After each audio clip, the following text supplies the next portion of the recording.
Angela Merkel has won Germany's top job again, but the landslide victory is overshadowed by some tough coalition choices. The Conservative bloc, Christian Democrats, took 41.5% of the vote, and that's not enough support for Merkel's party to rule on their own, as their main rivals, the Social Democrats, led by Peter Steinbrück, came in with 25.7%. A coalition between the two will be hard to reach. RT's Peter Oliver has more now from Berlin. Well, it was a resounding result for Angela Merkel. However, now the big question is just what kind of government will she preside over? She's going to have to enter into a coalition that won't be the coalition she particularly wanted. She would have wanted to deal with the Free Democrats, who were her partners going into this election. But the Free Democrats didn't even get enough votes to get them one seat in the parliament. So she's going to have some tough coalition negotiations on her hands.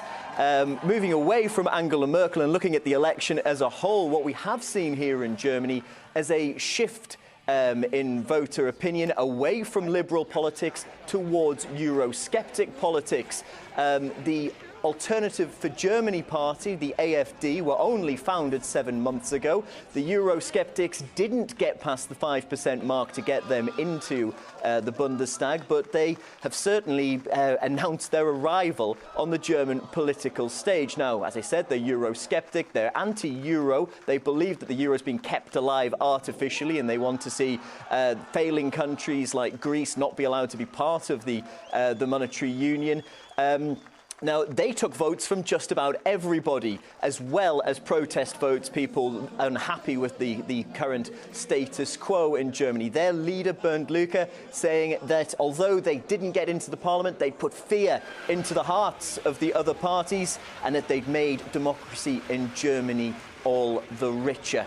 So it's Angela Merkel who's going to be German Chancellor for a third term. That'll make her the longest-serving female political leader in Europe. But some of those Europeans are wondering what exactly she'll have in store for them. 4 more years. Angela Merkel's election win has seen comparisons drawn with another 3-term female leader.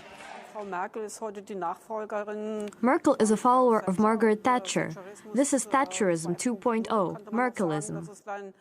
One similarity in policies between the two is that both pushed privatisation, although in Mrs. Merkel's case, that's not been at home, but in cash-strapped Eurozone states.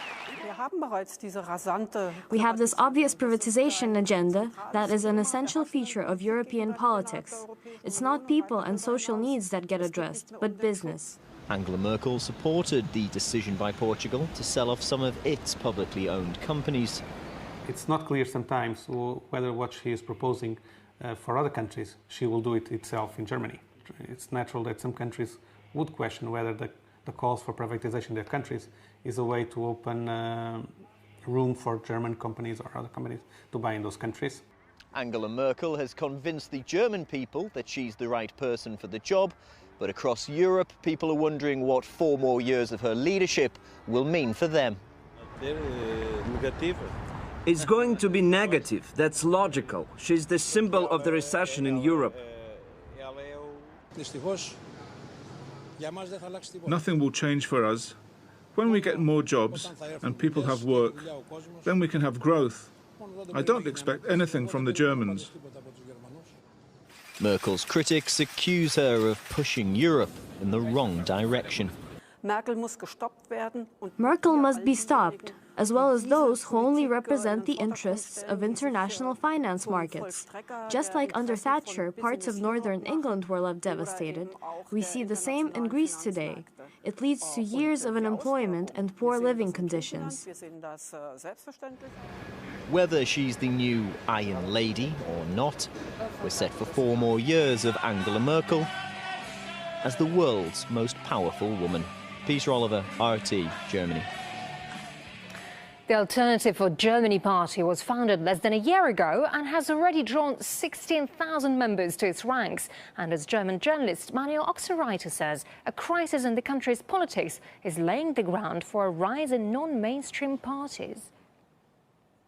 We have a huge party nobody's talking about, and this is the party of the non-voters. Almost 1/3 of the Germans didn't participate at the elections, we see that this so-called huge majority for the CDU and for Angela Merkel is not anymore so huge when we take into account that so many people are not represented in our parliament. And this is a sign of a crisis. This is a sign of a crisis also of democracy in Germany. And it's time for alternative parties. It is time for parties who speak out what those people think and what those people mean.